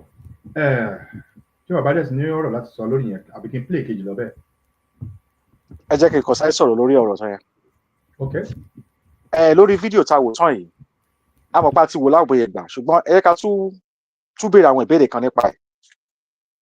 Ẹ gbọ́ tí àwọn obìnrin tẹ kọ́kọ́ rí yẹn nínú fídíò tẹ rí ìgbìmọ̀ àwọn institution àgbáyé ni àbí kò yé wa United Nations. Àwọn ní section ibi tí wọ́n ti ń sọ̀rọ̀ nípa àwọn aboriginal àwọn ọmọ ìbílẹ̀ àbí kò yé wa àwọn jẹ́ kó yé wa nísìnyí pẹ̀lú bọ́n ṣe wà in line pẹ̀lú United Nations wọ́n jẹ́ kó yé wọn pé àwọn ò kàn ń sọ lọ́rọ̀ ni o pé ìgbékalẹ̀ living document ni ohun tó mí ni torí pé ẹlẹ́mìí ni ṣẹ́rípẹ́ mi ni it's a living document because ó ní ṣe pẹ̀lú àwọn ẹ̀mí àwọn èèyàn tó jẹ́ ọmọ ìbílẹ̀ so kò ń ṣe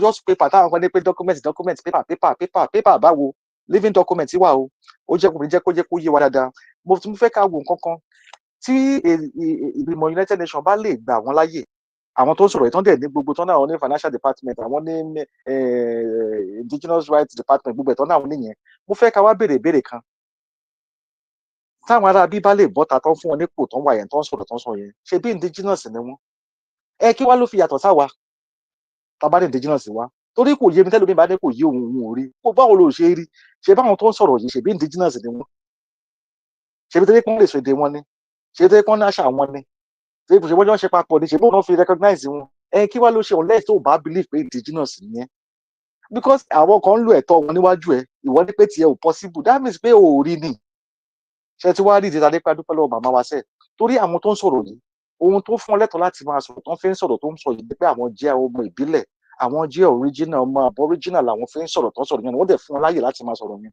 so kí wá ní ìyàtọ̀ ìwọ tó jẹ́ ọmọ ìbílẹ̀ indigenous Yorùbá ọjọ́ ọmọ Yorùbá kí wá ní ìyàtọ̀ ẹ sáwọn náà àfi tó bá rò wẹ́ ẹpẹ nìkan ni tó bá ní pé ò tó bẹ́ẹ̀ àbá àwọn eléyìí ṣe ṣé wọ́n wọ góòdù àbí wọ́n gbé plane débẹ̀ ṣé wọ́n fún jẹ́ẹ̀tì àbí orí gbogbo wọn bẹ̀ ni ṣe bá àwọn ọmọ nílùú ló ń sọ̀rọ̀ ìyá they are young wọ́n dẹ̀ recognize wọn wọ́n dẹ̀ ń ṣèlú wọn ṣé orí wọn lórí BBC ní jẹ́ ẹ̀dá àwọn eléyìí ṣé wọ́n á ṣòro láwọn eléyìí lórí BBC àti CNN ní wọ́n ń ṣọ́ àwọn eléyìí ibi tí wọ́n wà nìyẹn àwọn dẹ̀ mọ̀ pé àwọn ọ̀lẹ́dà ariwo àwọn aláriwo empty barrel make the loudest noise kò sí ẹ̀ka ni wọn lá máa dún ní dúnkùndún ṣe rí wọn bẹ́ẹ̀ yẹn so kọ́ abalẹ̀ understand this thing pé táwọn ọmọ ìlú kan bá ń claim pé indigenous ni wọn làwọn so táwọn kan bá ń lọ̀rọ̀ yẹn loosely pé IYP ni wá IYP ni òun rèé indigenous náà làwọn lè tẹ̀ ẹ́ rí yìí náà so tó ń bá ní pé kíni wọn ni ta ló gbọ́ yín ta ló mọ̀ yín ta ni ò gbọ́ yín ta ló mọ̀ yín wọ́n ti mọ̀ yín already ìwọ ni wọn mọ̀ wọn kò yé yín ní tó ti ń yé wọ ọmọládé bàbá ẹ bá play video lẹ́ẹ̀kejì ká tó gbọ́ lẹ́nu adarí orílẹ̀-èdè Russia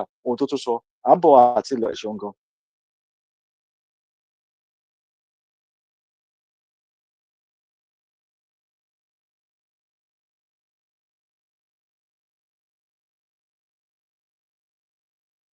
àgbẹ̀yàn bàbá.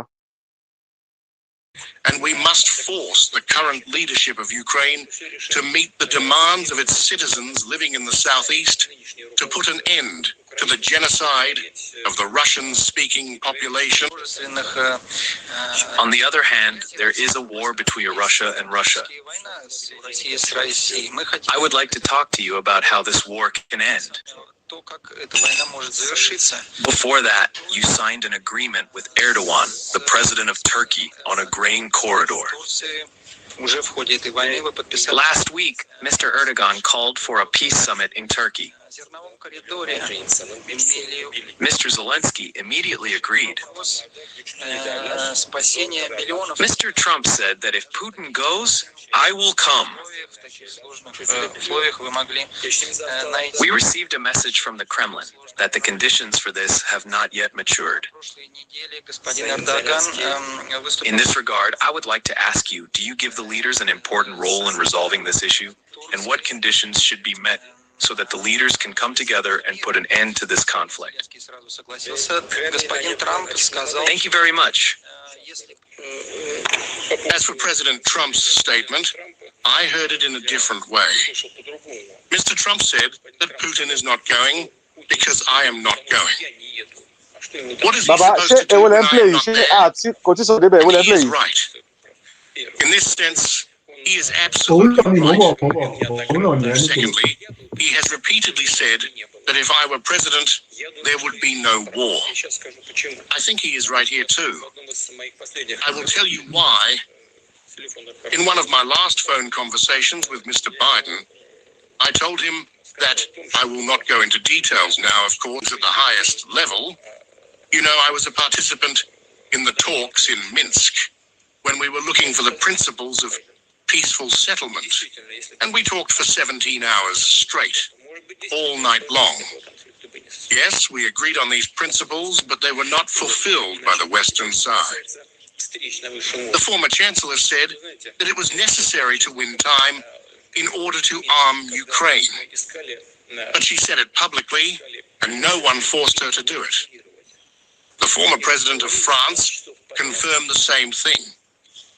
They said it, you see. It turned out that our so-called Western partners were not going to do anything. We need to find a solution that would not only put an end to today's conflict, but would create conditions for such situations not to be repeated in the long term. When the conflict had just begun, we persuaded the Ukrainian side to reunite this part of Ukraine that had left the Minsk agreements. But they refused to do so. As a result, the armed conflict began. What did we do? You see, I have already told Secretary General Guterres, and I said it publicly. You can argue all you want, you see. You can blame Russia for starting the aggression. But listen to me. You do not need to be an expert in the field of public international law in order to understand the logic I am going to tell you about. A part of the territory of one country has decided to separate itself from the rest of Ukraine. This includes the southeast of Ukraine, Donetsk and Lugansk. They have decided to separate. Did they have the right to do so or not? Strictly speaking, within the framework of international law and the UN Charter, did they have the right to do so? The relevant article talks about the right of the nation to self-determination. I think this is the first one. You see, this is the right of the people to self-determination. This is the first one. No, they did not. There is a resolution of the UN International Court, according to which this was a precedent created by Kosovo.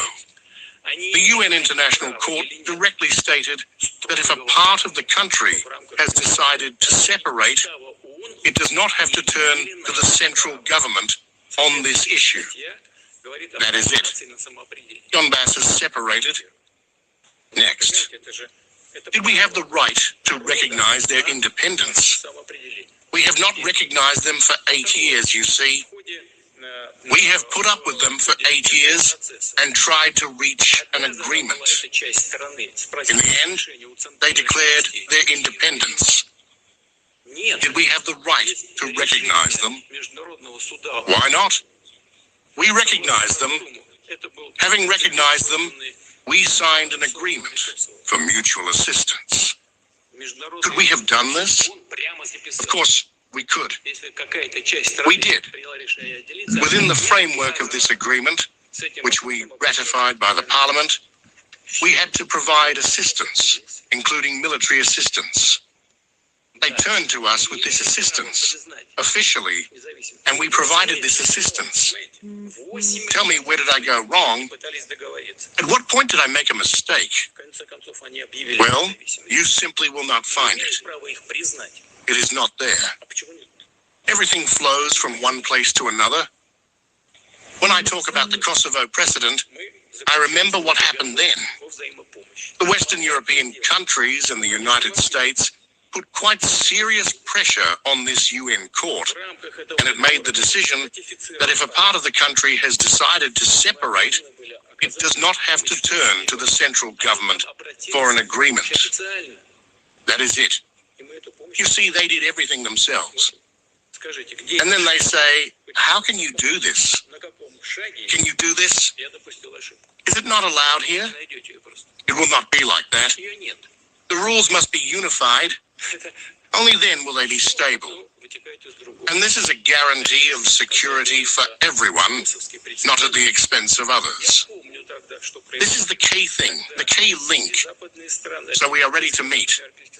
By the way, I said that I am ready to meet everyone, including Zelensky. Yes, this is not...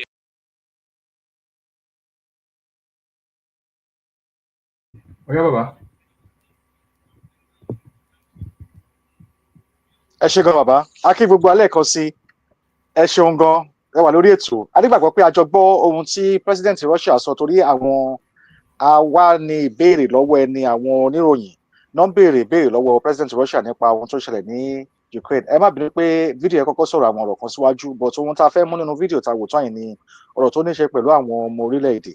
Ṣé ẹ rí pé gbogbo ẹ̀ ni wọ́n ti ń fi sọ̀rọ̀. A kọ́kọ́ play fídíò ti UN Secretary General àti àwọn tó jẹ́ alákòóso alájọṣe tí wọ́n jẹ́ ọmọ ìbílẹ̀ náà tó wà láàrin wọn káwọn náà ti fèsì fọ̀rọ̀ síta. Ṣùgbọ́n ohun tí a fẹ́ múnú fídíò yìí ni wípé President ààrẹ Russia ń jẹ́ kó yé àwọn èèyàn ohun tó ṣẹlẹ̀ nípa orílẹ̀-èdè tó wà ní Ukraine pé àwọn kan nínú àwọn ọbẹ̀ ní Donbass torí wọ́n ní mystic agreement, ṣé mystic agreement tán ṣe, but wọ́n ní wọn follow agreement yẹn tí wọ́n nìyẹn. But ohun tó ṣẹlẹ̀ ni pé ọ̀rọ̀ wọn ni wípé àwọn èèyàn wọn tó wà ní Donbass ní orílẹ̀-èdè ní Ukraine lọ́hùn, àwọn kan ṣe tán náà wọ́n fẹ́ yára wọn páwọn ò fẹ́ ní àṣejù papọ̀ pẹ̀lú central government mọ́. Léyìí tó túmọ̀ sí tí àwọn ọmọládé ṣe ẹlẹ́ àṣeyọrí tá a declare ní 2011-2022. President Russia mẹ́nubà pé tá ohun tó ń pè ní public international law bá yí ọ̀pọ̀lọpọ̀ àwọn èèyàn, ó ní kò ṣe nǹkan tó le, kò ń ṣe rocket science láti jẹ́ kó yí wa. Wọ́n ní ò need láti ní degree láti ohun tó ń fẹ́ ṣàlàyé fún wa yìí ó yé wa. Ó ní tí apá kan ìlú kan bá ní àwọn fẹ́ yára wọn, táwọn bá pinnu láti ọkàn wọn pé wọ́n fẹ́ yára wọn, pé wọ́n fẹ́ ní ṣe pẹ̀lú ìlú tán wà mọ́, wọ́n ní wọ́n ní ẹ̀tọ́ yẹn. Ìyẹn túmọ̀ sí wípé a right of a nation to self-determination, ẹ̀tọ́ láti wà lọ́sọ́pọ̀ ẹ̀tọ́ pé ó jẹ́ orílẹ̀-èdè láti jàjàgbara, láti gbara ẹni lóko ẹrú, láti gba òmìnira. Ṣé ẹ rí bẹ́ẹ̀ yẹn? Right tó o ní as a nation, kí ni right tó o ní as ọmọ Yorùbá? Ó jẹ́ indigenous Yorùbá people. Ìyẹn dẹ̀ jẹ́ ara àwọn principal effects tó máa fi jẹ́ pé òun jẹ́ orílẹ̀-èdè torí orí ilẹ̀ èdè tí wọ́n ti ń sọ èdè ló wà. So ó ń jẹ́ yẹn sí pé tó bá dẹ̀ ti mọ̀ rẹ̀ pé orílẹ̀-èdè nìyẹn. So ó mì pé o lẹ́tọ̀ọ́ orílẹ̀-èdè yẹn láti sọ pé o fẹ́ gba òmìnira fúnra ẹ lọ́dọ̀ ẹnì kankan. Ṣé ti rí bẹ́ẹ̀ yẹn? Ó easy. Ó ní so o ò ní láti lọ sọ pé o fẹ́ lọ máa yí 360 lọ máa bẹ́ẹ̀ nìkan pé àrùn nìkan ló fẹ́ bẹ́ẹ̀ gbà. ó ní onẹ́tọ̀ òun lọ̀rọ̀ tí president Russia tó mẹ́nubà tí a fẹ́ ká tó yé wa dáadáa o kẹ́ bá lè mọ̀ pé ọ̀nà ọ̀tọ̀ọ̀tọ̀ ni wọ́n fi ṣàlàyé àwọn ọmọ onílùú àwọn ọmọ ìpínlẹ̀ ọ̀nà ọ̀tọ̀ọ̀tọ̀ ni gbogbo wọn fi ṣàlàyé ẹ̀ ní bó ṣe ṣẹlẹ̀ lágbàáyé so kẹ́ bá lè mọ̀ pé kò ń ṣe coincidence tá a bá ní àmì ń yọ fún ọ yẹ ká máa rí tá a bá sunkún àá máa ríran o. ó ní so wọ́n ní ẹ̀tọ́ láti sọ pé àwọn fẹ́ ṣe àdarí orílẹ̀-èdè fún ara wọn wọ́n dẹ̀ lẹ́tọ̀ọ́ láti sọ pé àwọn ní independence declaration tó yẹ kó yé wa pé a ti ṣe àbí ṣe rí pé gbogbo tó ń mẹ́nu sí láti ṣe pátápátá so wọ́n gbọ́dọ̀ make sure pé wọ́n declare ara wọn tàdé ti declare ní November 2022 wọ́n náà wọ́n dẹ̀ ṣe kí ni àwọn recognize wọn ó fẹ́ emphasize lórí ẹ̀ o pé àwọn kan recognize so fẹ́yìn tẹ máa ń sọ̀rọ̀ kú sọ o ẹni wọn recognize yín wọn mọ̀ yín iṣẹ́ yẹn mọ eléyìí iṣẹ́ mọ̀ wọ́n tẹ́lẹ̀ ṣé nísìnyí tó sọ́ọ̀sì pẹ̀lẹ́ ṣe mọ̀ wọ́n ni ṣé mọ̀ wọ́n mọ̀ wọ́n tẹ̀ mọ̀ pé àwọn kan jẹ́ Donbass ló kan jẹ́ Donbass ní Ukraine so mọ̀ wọ́n kàn sọ fún mi pọ́n jagun ní ogun lẹ focus lé lórí ìyẹn ni distraction so kọ́ lè understand pé wọ́n láti wọ́n náà recognize wọn pé àwọn dẹ̀ láti recognize pé according to the international law àti UN charter àwọn ní ẹ̀tọ́ láti recognize wọn so màmá sọ fún wa pé bóhùn yín kẹ́ recognize bóhùn yín kẹ́ má recognize so ti yé ibi tọ́rọ̀ yẹn ti wá sí torí òfin àgbáyé yẹn kò dóde feelings yín kò dóde recognition àwọn kankan automatic ni automatic because orílẹ̀-èdè ni wá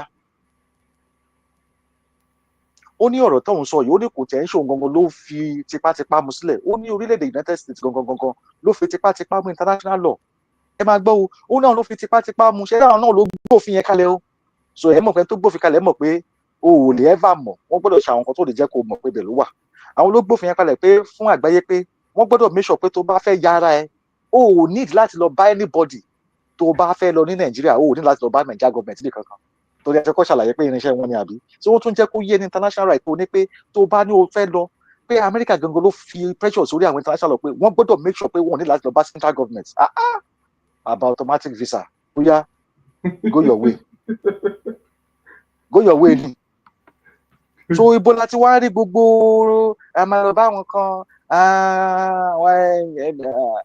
Afẹ́nifẹ́ bíi àwọn OPC kan ló máa ṣe àwọn Gani kan àdídì gbogbo yẹn ṣe ti rí sí so we don't need it àdídì pé àwọn àgbààgbà abẹ́lé kan ló máa ṣe kẹ́lẹ̀ understand everybody jọ wà nínú Colombo ni everybody kan yọrí sókè ni nobody is flying anywhere equal colony ni wọ́n pin régédégédé kò sẹ́ni tó yàtọ̀ ìwọ tó bá yàtọ̀ gate man ni ẹ́ so kò bẹ̀rẹ̀ yàwó aládé akí gbogbo ọmọdé lẹ́ẹ̀kan sí ẹ̀ṣọ́ gan á ti gbàsìkò rẹpẹtẹ because aláti ṣe bóyá kàṣẹ ṣe ẹ má bínú pa gbàsìkò àwọn studio work ni ẹ ṣeun gan adéwá sí òpin lórí ọ̀rọ̀ orílẹ̀-èdè wa adúpẹ́ pé gbogbo àparapọ̀ adẹ̀dúpẹ́ lórí orílẹ̀-èdè wa ẹ jẹ́ ká máa dúpẹ́ ká máa yọ̀ ká máa dúpẹ́ lọ́wọ́ màmá wa àti àwọn adélé wa pátápátá fún ipò adélé tó ń wà láti ṣe aṣojú fún àwọn orílẹ̀-èdè Democratic Republic of Yorùbá àjọṣe fún gbogbo aláyọ̀ àtàlàáfíà ìpàdé wa ó di ayọ̀ látọ̀dọ̀ wa ń bi àní ẹ̀ṣẹ̀ òun ó dàárọ̀ o àlàáfíà fún gbogbo wa.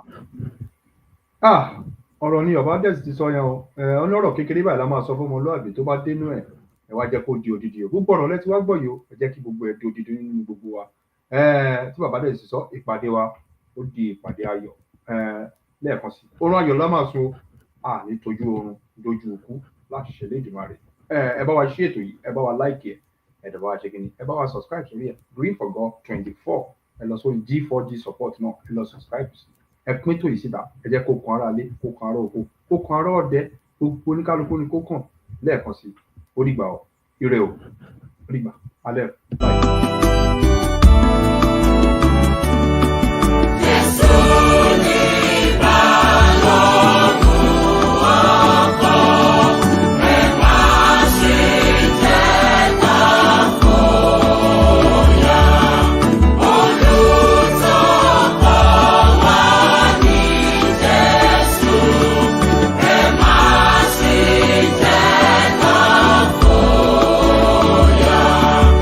Ẹ máa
ẹ share, ẹ like ẹ, ẹ subscribe.